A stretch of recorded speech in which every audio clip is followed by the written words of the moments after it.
My name's Virginia Hall, and I'm here today to introduce you to Roger Rule, author of The Rifleman's Rifle and host of the series of episodes Special Guns with Roger Rule. Thank you, Virginia, and welcome. And welcome, viewers, to my 22nd episode of Special Guns with Roger Rule. And what do we have today? In the last episode, we featured a Beretta 687, a very popular Italian shotgun in America. Today, I have a German rifle, well known in many parts of the world, but very rare here in America. This is a handmade magnum Mauser with a double square bridge made by Reimer Johannsen, spelled with a J, but pronounced as a Y. Is this a new rifle? Although it's in mint condition, I believe the rifle was made sometime before 2003. In episode 3, we covered the new Heim Martini Express rifle.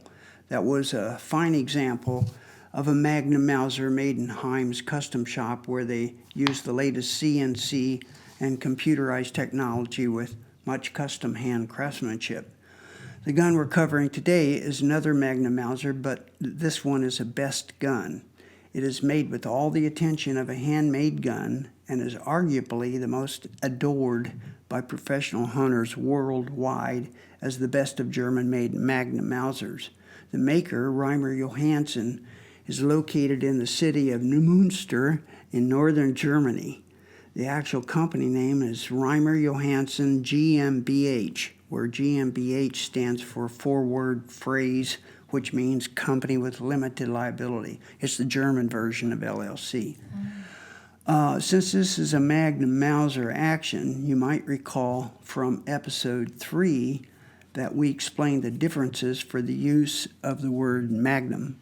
I remember it's not the same as Magnum bullets. Yeah, that's right. In this case, a Magnum Mauser is simply a Mauser type of action that's larger than the regular Mauser action and has little to do with the word Magnum as used for cartridges. Episode 3 covered how the Mauser Magnum action came about as a request from the John Rigby Company of London for their big proprietary cartridge, the rimless 416 Rigby. It's not even called a Magnum cartridge. But to briefly summarize here, this was the turn of the 20th century when Great Britain was empirically in control of India and much of Africa. Safaris were for large, dangerous game had been very popular with English aristocrats, known then as the Great White Hunters. But these lands were also protected by the British military, and many of the officers who were stationed in those game-plentiful countries were intrigued by the safari hunting, although an officer's pay might not handle the big ticket for an expensive double rifle, as the ones used by the aristocracy. A bolt-action rifle without engraving would be another matter. The bigger picture was that Rigby Company felt they could offer a bolt action for the most dangerous game at a much more affordable price. And it was this market and also the professional hunters that Rigby had in mind. So following that plan, Rigby then developed their big rimless 416 cartridge intended to be delivered in a bolt action. At the time, they already were building rifles using actions made by Mauser of Oberndorf, so they made an arrangement with Mauser to manufacture the larger action for their big cartridge and supply it to them, Rigby, exclusively. The result was the Magnum Mauser action. Although the 416 Rigby cartridge was developed in 1911, by the end of 1912, Rigby's exclusivity with Mauser expired, and the other rifle makers in Great Britain joined in to catch this new market for Magnum bolt rifle. These included makers such as Greener, Wesley Richards, Jeffries, Gibbs, and Holland, just to name some of the more popular ones. However, when World War I and World War II stopped the production of Mauser Magnum actions by the German manufacturer, which had become busy building German military rifles for both wars, it would be until 1966 that Mauser resumed manufacture for sporting rifles, and even then they did not continue making magnum actions during the remainder of the 20th century. But the demand was still there, and others answered the call. The name Magnum Mauser soon became synonymous with any oversized Mauser-style action. I don't have a complete list of Magnum actions as a type. One of the earliest ones after the Mauser-made version was the French Brebex action, today recreated as the Granite Mountain action. But there are many others, the BRNO ZKK 602, and it's now the CZ 550, the Bauska BBK 02, the Vector, there's a Noreen Magnum, and probably proprietary ones like Heim, the Sako L691, and others.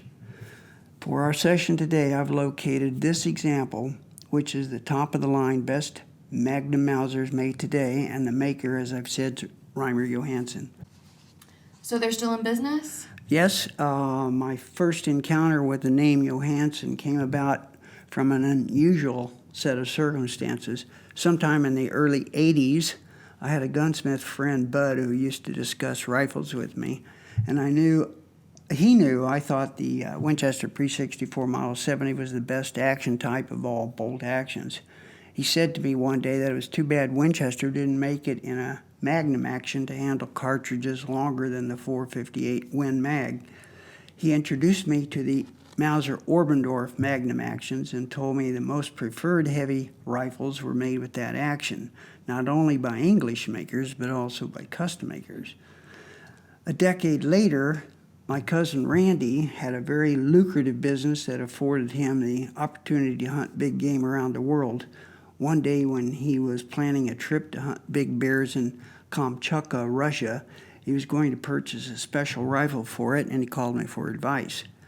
I hadn't been on top of Magnum Mauser, so I called Bud for his suggestion, explaining my cousin could afford the best. Bud said if money were no object, then Hartmann and Weiss or Waff and Jung, two other German makers, were probably the most expensive big bolt action rifles made, but they would come with engraving, gold inlays, color case hardening, and other frills. Bud said if my cousin just wanted a best-made Magnum Mauser without the decoration, it was Reimer Johannsen. At the time, they were advertised as being imported by New England Custom Guns. I passed this information on to Randy. I didn't hear back from him for maybe another year or so. Then one day he called and wanted me to write a business plan for him for a new enterprise in Las Vegas. I had written business plans for him before. As we talked, I asked him about his Kamchatka hunt, and that's when I found out he had never gone. But he had purchased the Reimer Johannsen as I had suggested, and he ordered it in 416 Rigby. He described the gun, and he told me how much he paid for it with the Swarovski scope. But now he was getting out of guns, and knowing my interest in them, said if I did the business plan for him, he'd give me his guns, 3 rifles and a shotgun, which included one Winchester Pre-64 Model 70 rifle and the Johannsen. With a little research of the proposed business, I took the deal because I found out half of the business plan work had already been done. After I finished the assignment, when my cousin's Reimer Johannsen rifle arrived, I was impressed with it to the point that I thought it was the best rifle I had ever owned. But after a few years, I came to the conclusion that I probably would never have a use for it, so I considered trading it. When I mentioned it to Steve Barnett of Barnett Fine Guns, he was familiar with the maker, and he told me that he thought Johannsen rifles were second to none. If I remember his words correctly, his description was as fine a rifle as any made. After talking to other experienced dealers and some hunters who had seen these in Africa, I developed a renewed appreciation for my rifle and decided to keep it. Then another few years lapsed without my using it. I finally ran an ad in GunsInternational.com, which generated multiple interest immediately, and within a short time, the rifle sold. Is this the same rifle we have today? Yes, the buyer was good enough to lend it back for this video. Before we examine it, here's a little information about Reimer Johannsen. You can check out their website at www.mauser-rifle.com and translate the page. Their address is given as Reimer Johannsen Company, Hart, H-A-A-R-T, 49, at 24534 Neumünster, Germany. The company was formed on August 1, 1968, by the master gunmaker Reimer Johannsen after he completed his apprenticeship with Sig Sauer in Eckernford and improved his skill working for gunmakers in Lippstadt and Furlock. The company history does not identify the makers he worked for in those two well-known gunmaker cities. When he began his own business in 1968, they only manufactured custom magazine rifles on the basis of existing M98 military actions, working to the customer's specifications.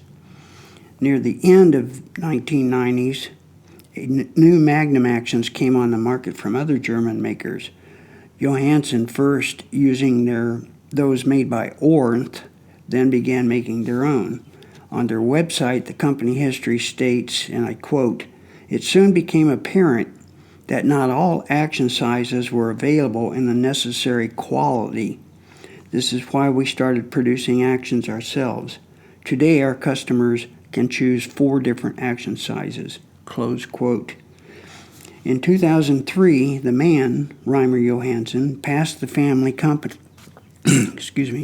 to his son Dirk, who had learned every nuance of the business.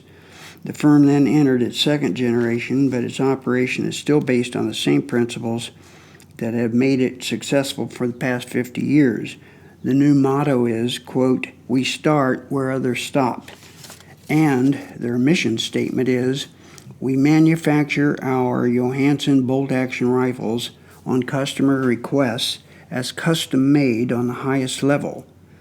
And their vision is to build, quote, "big game rifles that set new standards, hunting weapons of the magnum class for the safari in Africa or worldwide stalking," close quote. I have a testament reported to me that their vision statement presented here has been achieved. I was contacted by a Texas oil man who owned a Reimer Johannsen and had gone on several safaris. When he returned after his first trip, having taken his Johannsen rifle, he wrote me an email and said his guide had seen Johannsen rifles before and thought they were the finest in the world. He said his rifle performed well and he loved it.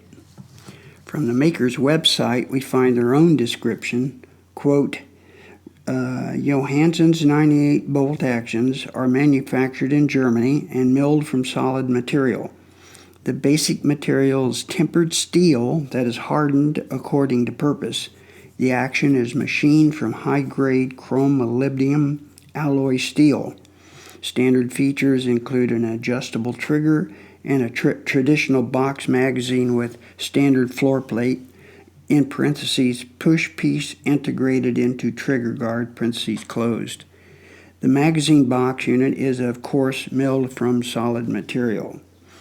Also, still quoting, Johannsen's Mauser 98 bolt action have all the safety features of the original Mauser system with its more than 100 years of safe service. This included a particularly reliable lateral extractor, 2 locking lugs just behind the bolt head with an additional rear safety lug, a lock on the firing pin's gas deflection device, the gas discharge feature in the bolt design, and the bolt sleeve with the buttress, thread, and fire shield, close quote. Similar to Mausers of old, in Saco of Finland, they now have 4 action links and are making their own actions. A mini for the 222 Remington class, a short for the 243-308 Winchester class, and a medium for the 270 30-06 class, and a magnum for the largest big game cartridges. So this one here today shows the results of the company's claims that for those fortunate enough to examine it in person, one can easily see that those claims have been well met. I've been asked who imports these rifles from Germany, and while I knew New England Custom Guns used to, I called an owner, Mark Cromwell, and was told he can still get them, but his marketing efforts declined when their price structure increased dramatically. He thought the rifles are still worth their cost, but the buyers in America are not familiar enough of their reputation as a best rifle, as are the hunters in Africa and Europe. NECG is located in Plainville, New Hampshire, and they have a professional website. As a brief overview, looking at the rifle, Johannsen's design is very similar to Ralph Martini's version that he designed specifically for Heim. It is basically an English look again, with classic comb, open grip, and tapered narrow forend. Usually is fitted with a red or black recoil pad. This one is black, and in all respects it is in keeping with the safari styling. It has the ebony forend tip, steel pistol grip cap, and a superbly beaded cheek piece, which I'll show you in a minute, sometimes called a cheek piece with a shadow line. It is chambered in the venerable 416 Rigby with a 23-inch barrel.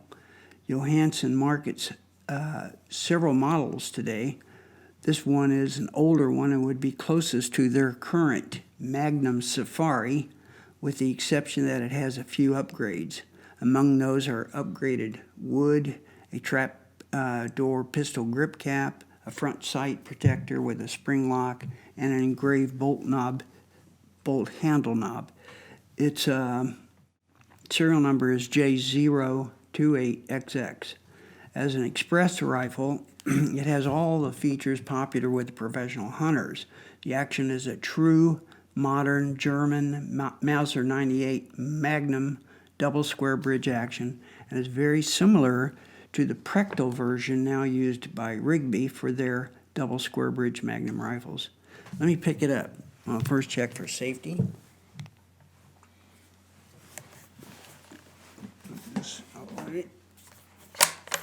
You see the chamber's empty.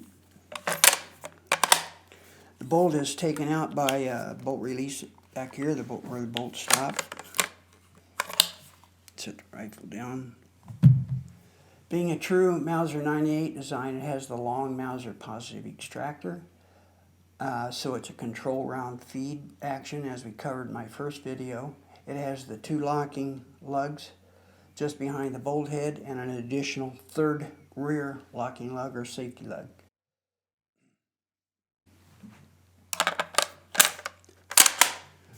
The magazine opens with a traditional hinge floor plate, center bow release. We can't see them here, but other features include an adjustable trigger, a lock on the firing pin, the firing pin's gas deflection device, the gas discharge feature in the bolt design, and the bolt sleeve with its buttress thread and fire shield. While the action retains the traditional Mauser straight down bolt handle configuration, it's curved outward a bit and allows easier operation. The bolt knob is engraved with 5 teardrop panels.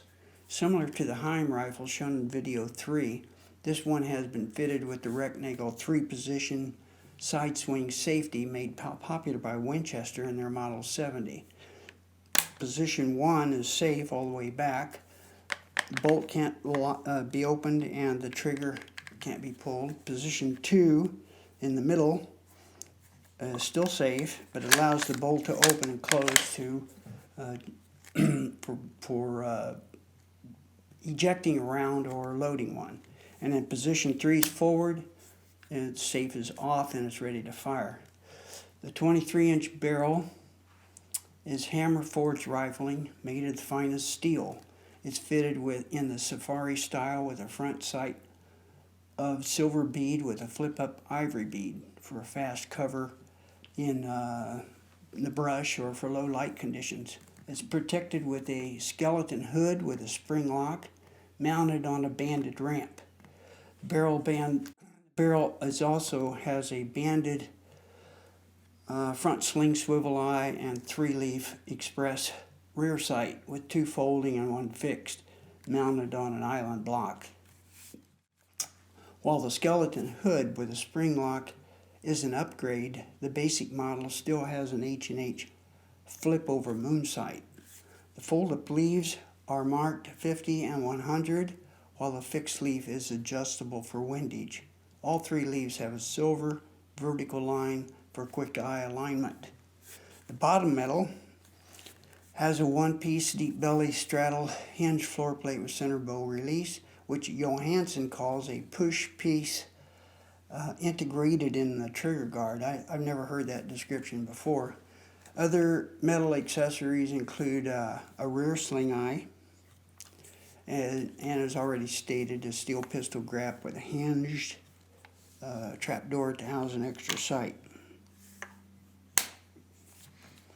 The most prevalent feature when you first see the rifle, at least to me, is the way the scope rings are machined into the action. I think the still shots may show that better. The square bridge, the rear square bridge, is machined to accept a rectangle rear scope ring, and the front bridge is machined to accept a rectangle front ring base that's inlaid into the high front square bridge. It is removable with 2 screws for future replacement should one ever be needed.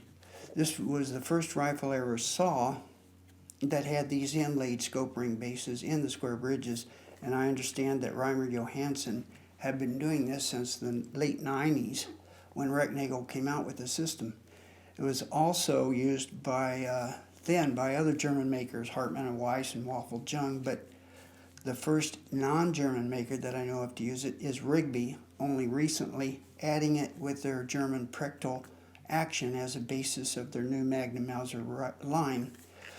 The rectangle rings system affords a quick detachable scope with a very positive design to lock the rear base in place easily and to assure zero change in sight alignment. Let me demonstrate. Put the scope on. Install the scope at 90-degree angle with the right front ring stud fitting into the base. And then turn the scope body back 90 degrees till it stops. Then you twist the serrated locking collar on the rear base clockwise. Tighten it down and it's in 0 again. It's very simple. Looking at the finish, all the metal parts are blued with a rust blue process. As to the stock, it is a true English pattern. A classic comb, not fluted, open grip with a shallow radius that's preferred by professional hunters, and narrow tapered forend. The maker has used an oil finish. Johannsen's website states the standard wood grade is their grade 4, but they offer grades going up to grade 9 for additional costs. Based on the few I've encountered, my guess is this rifle is carrying a stock grade of 8. This one does have beautiful wood. It's dense dark walnut with black streaks, showing excellent color for a big bore rifle. The figure shows on both profiles and is laid out properly to best show the figure while maintaining the strength to withstand the recoil. The cheek piece is well-proportioned oval, the classic style with a quality shadow line or bead. It has a genuine ebony forend tip. The hand checkering is meticulous, with wraparound checkering on the grip coming together over the wrist, and generous wraparound checkering on this with 6 points on the forearm. Both the grip checkering and the forearm checkering have double borders, perfectly done as one would expect on a best gun. Looking at all the inscriptions, the first one that grabs your eye is the maker's name engraved on the top ledge of the receiver wall, Reimer Johannsen GmbH in uppercase and Neumünster in lowercase. You can see this in the still shots accompanying our video. On the right front bridge is the serial number J028XX, being imported by NECG at the time. The left receiver wall is inscribed New England Custom Guns Limited. When the stock is removed, there's another inscription below this, Johannsen, Neumünster, Germany. Between the rear sight and the band for the front sling swivel, we see the caliber designation 416 Rigby is inscribed on top of the barrel. There are no other inscriptions on the exterior of this rifle. The fit of wood to metal could not be better. It's perfect. The finish is executed without a flaw. Overall, this is a very appealing rifle, and while I thought the Heim 416 Rigby of episode 3 was the most beautiful rifle in 416 I had ever seen, I believe this one tops it in class with its more desirable wood, its ingenious scope system, and its perfection in hand craftsmanship. The length of pull is 14 3/4 inch over a 1-inch solid black German pad. I can't pronounce the name, Schafskopf or something like that. Weight of the rifle without scope is 9 pounds and 10 pounds 3 ounces with scope. And looking at the scope, we see that this one is the top end Austrian Swarovski Habich 1.25 to 4 variable with a 24 millimeter objective lens and a 30 millimeter tube. The scope is an African favorite. It has the unusual reticle CD1 with a full crosshair, 3 heavy bars at 3, 6, and 9 o'clock, and a small inner circle, a reticle claimed for instant aim. When I throw this rifle to my shoulder, the scope sight and the iron sights are immediately aligned with the eye. It's showing this rifle points naturally and exactly where it's needed. Ready for dangerous game. Are you going to share how much this rifle costs today?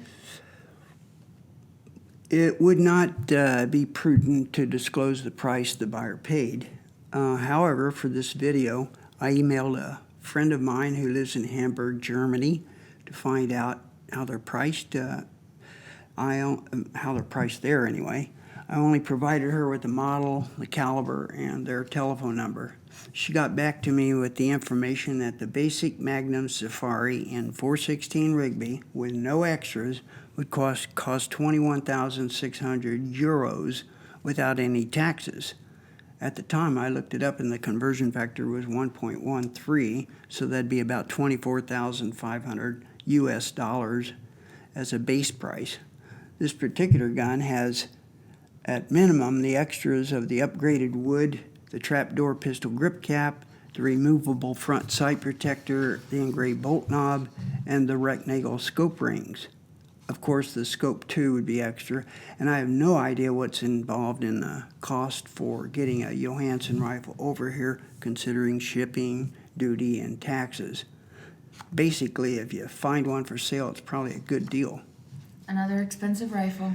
Yep, and this one is well worth it after comparing it to the other rifles I've seen. To sum up, Reimer Johannsen's marketing states the rifles are already world-renowned, designed to handle the harsh environment of the African bush, crafted to the standards of the most discerning hunter, finished to perfection, and built to withstand African conditions. From examining this rifle, I would say none of that is a boast. That's it for today. Thank you, Virginia. And thank you, viewers, for watching. And if you enjoyed this episode, I invite you to subscribe to my YouTube channel and share with others. If you want to get involved with these types of guns, I recommend gunsinternational.com. The owners are great people. I know them and have been using their website since they started. I find it the best source for both buying and selling any great collectible gun.